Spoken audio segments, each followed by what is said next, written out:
Boa tarde. Pacientes e funcionários de uma clínica odontológica na zona sul de Manaus viveram momentos de tensão na noite de ontem. Eles foram mantidos reféns por 3 homens armados que invadiram o local depois de se passarem por pacientes. Após 3 horas de negociação com a polícia militar, os assaltantes se entregaram e as vítimas foram liberadas sem ferimentos.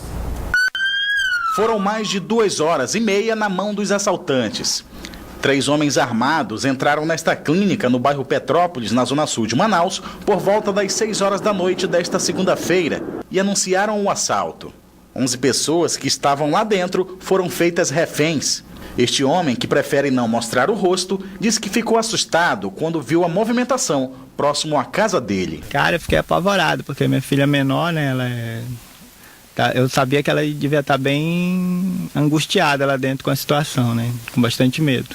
Ele conta ainda que foi a filha dele quem desconfiou do assalto. Ele estava aqui fora conversando alguma coisa que iriam assaltar, aí minha filha ouviu, aí falou com os amiguinhos dela de Facebook, essas coisas assim, né, e no mesmo instante que eles entraram aí, aparece que ela percebeu que eles estavam armados e aí ela avisou para a tia dela, né, que eles estavam armados e que eles iam ser assaltados. Depois que eles entraram, aí eles fizeram o pessoal de refém, mas aí o policial chegaram imediatamente, foi coisa assim muito rápida, em 5 minutos mais ou menos, 5, 10 minutos já tinha várias viaturas aqui.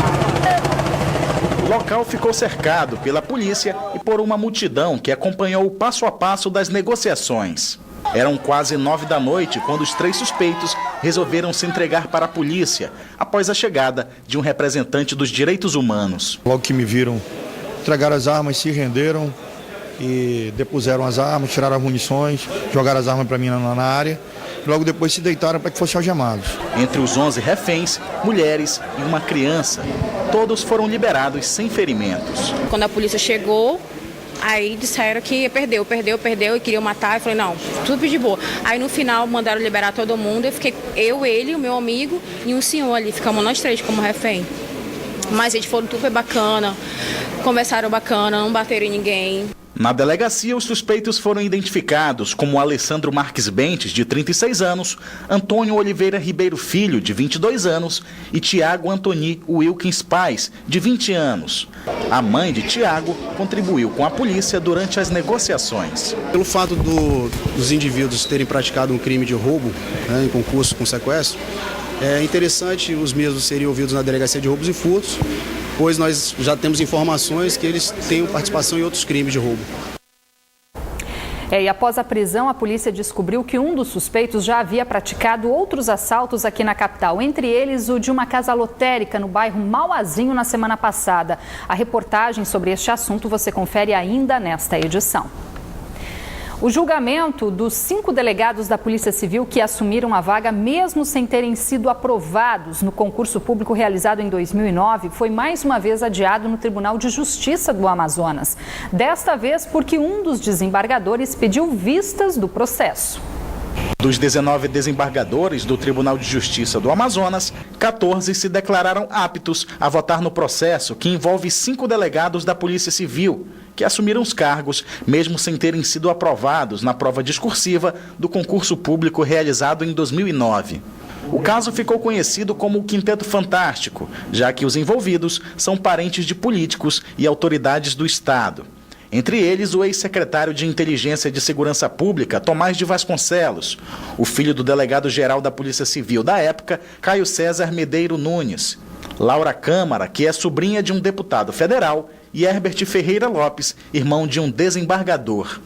A nomeação dos envolvidos foi anulada em 2012, após investigações pelo então governador Omar Aziz.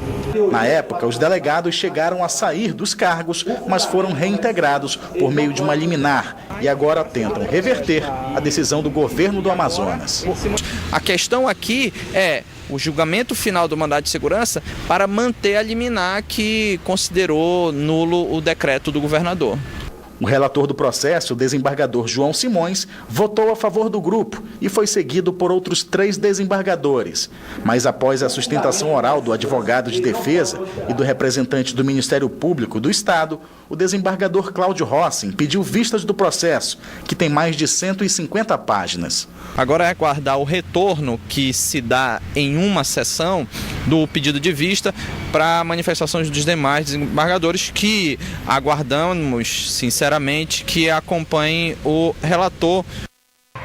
O carnaval se aproxima e a Fundação de Hematologia e Hemoterapia do Amazonas faz uma nova campanha para reforçar os estoques de sangue para o período da festa de Momo.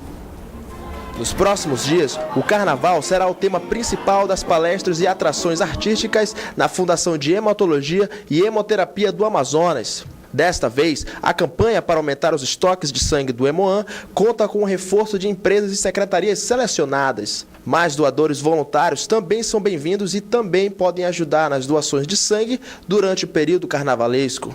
Nós temos ainda programado coletas nas empresas durante todos os dias dessa semana, para que nós cheguemos ao carnaval com estoque de sangue suficiente para não haver surpresa de faltar sangue se ocorrer um aumento excessivo de necessidade. Ela termina no sábado próximo, antes do carnaval.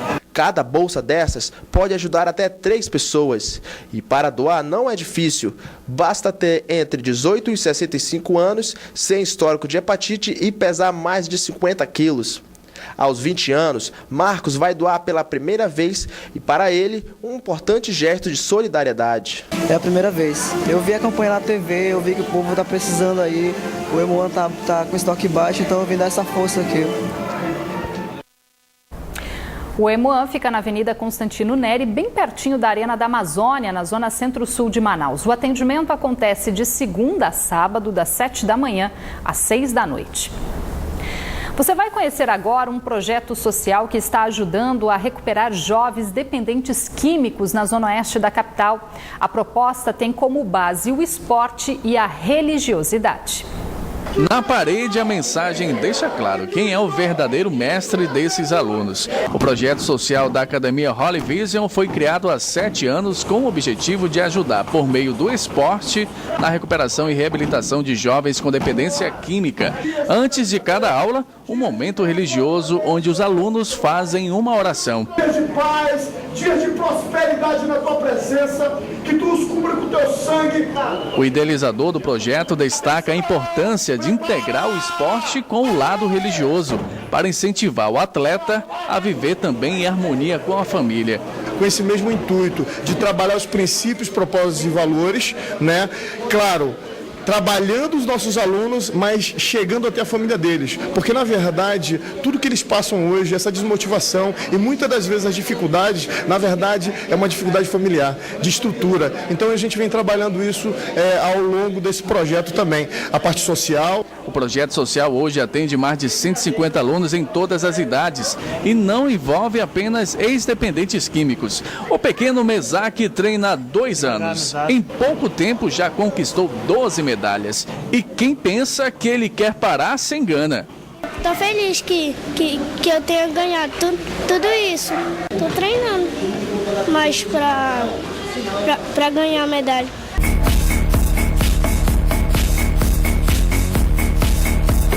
Vanderlei é outro atleta de jiu-jitsu que já conquistou títulos no ano passado, como o brasileiro, o pan-americano e o mundial em sua categoria.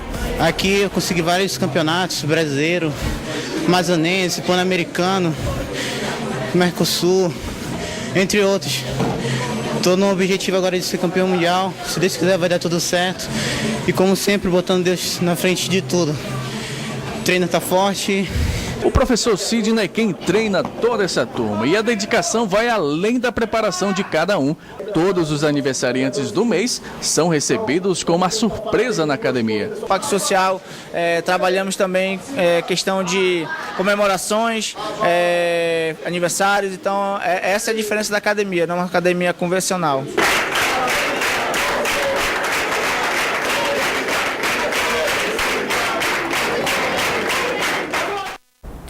Com o fim do recesso parlamentar, a Assembleia Legislativa do Amazonas retomou as atividades nesta terça-feira na capital. E na primeira sessão legislativa do ano, o governador do estado fez a leitura da mensagem anual, onde destacou as prioridades de investimentos para este ano e as metas para cortes de gastos. No evento que reuniu deputados estaduais e autoridades locais, o governador do Amazonas se mostrou preocupado com a questão econômica do país e afirmou que no estado a atenção será redobrada. Sabemos que o Brasil e o Amazonas não há de ser diferente. Viverá um ano de dificuldades financeiras, estamos atentos a cada movimento e novidade, nos preparando para qualquer cenário que se apresentar.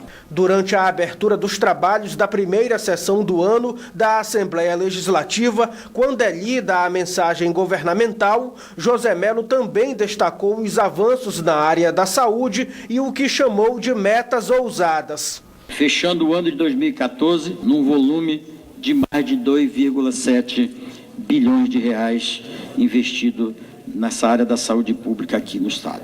Para este ano, temos metas ousadas. Faremos a implantação de mais 900 leitos nos hospitais da capital, com ampliação da Fundação SECOM para atender os pacientes oncológicos, intervenções no Hospital Adriano Jorge, na Fundação de Medicina Tropical e a entrega do Hospital da Zona Norte, este com 300 leitos.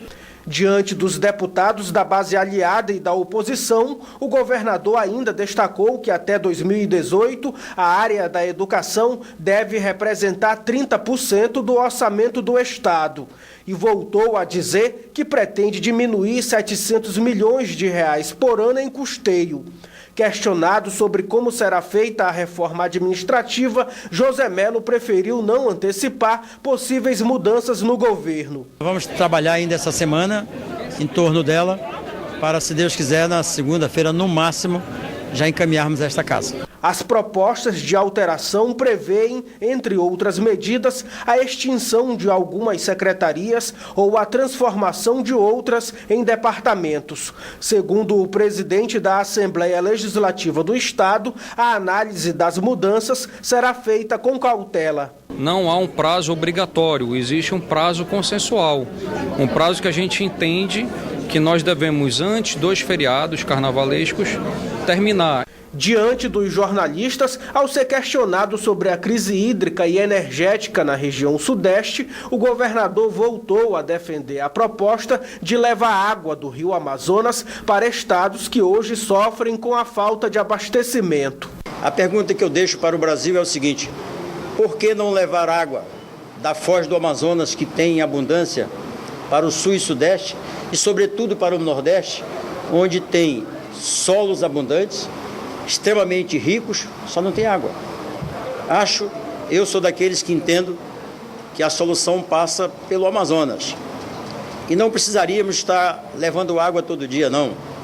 Quando os períodos de chuvas resolvesse a questão do abastecimento do reservatório, a torneira estava fechada. Quando isso não acontecesse, o Amazonas estaria lá para socorrer. Um dos 3 assaltantes presos na noite de ontem durante uma tentativa de assalto a uma clínica odontológica na zona sul de Manaus era foragido da Justiça do Pará. Por 3 horas, o trio manteve 11 pessoas reféns que só foram liberadas após negociação com a polícia militar. Após as prisões, a polícia também descobriu que o foragido era procurado pelo assalto a uma casa lotérica na semana passada no bairro Mauazinho. O crime foi flagrado por câmeras de segurança que ajudaram na identificação do suspeito.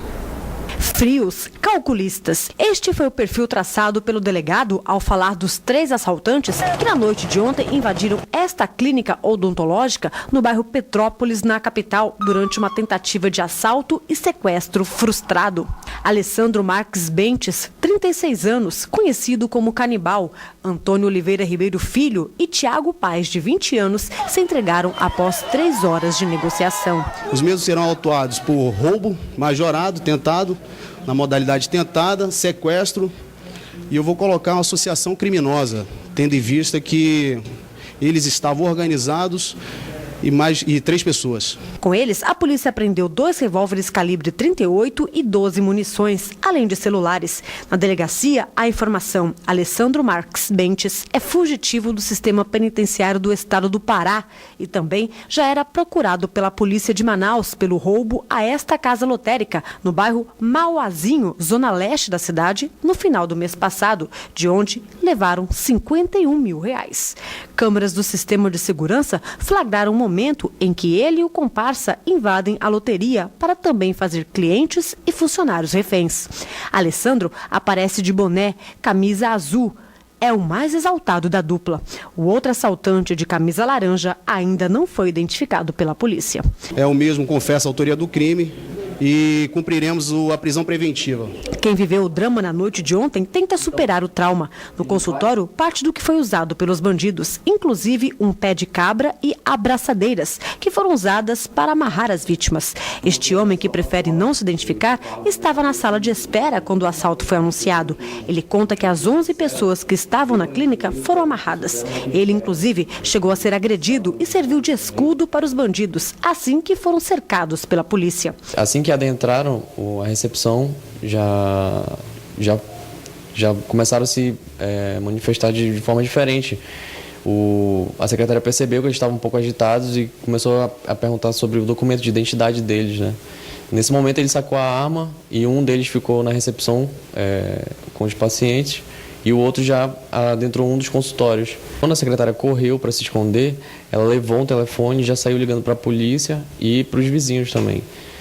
E até então o que a gente sabe é que um dos vizinhos correu para a rua e nesse momento, graças a Deus, vinha passando o carro do COI.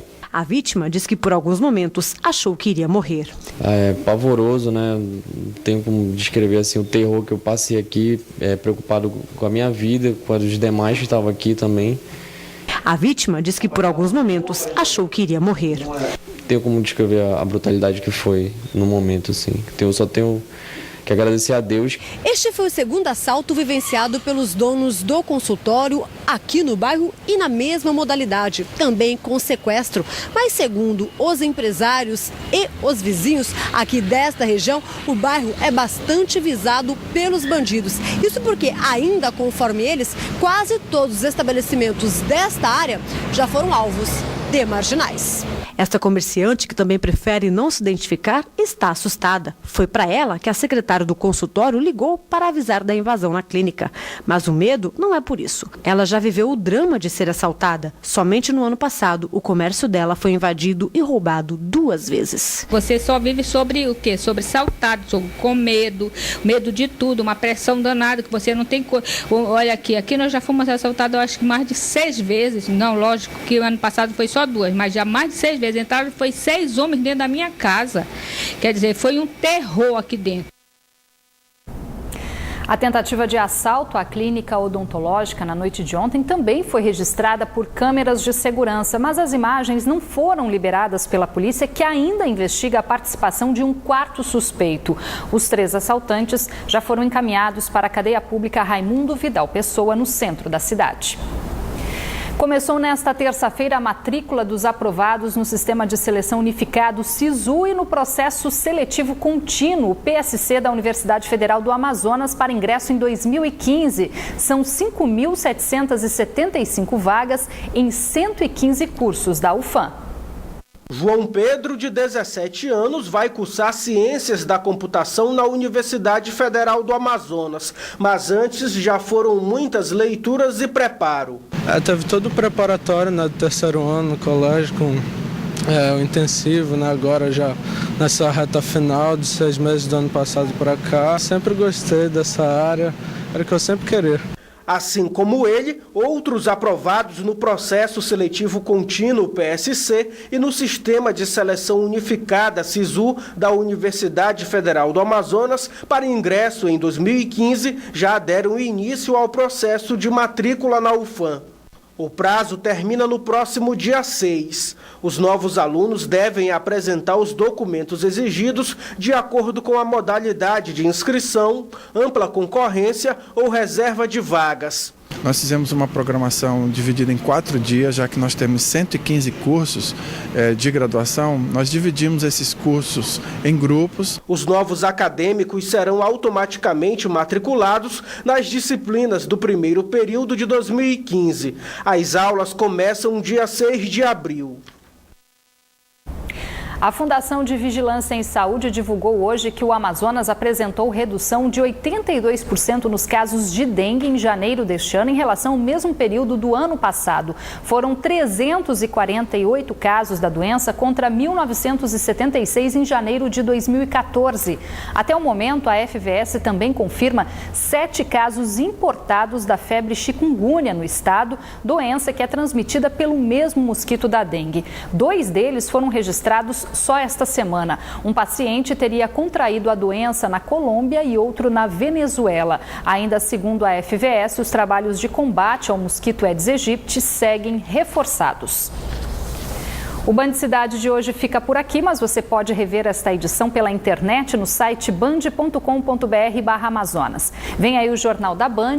Uma boa noite, a gente volta a se encontrar amanhã logo depois do Brasil Urgente. Até lá.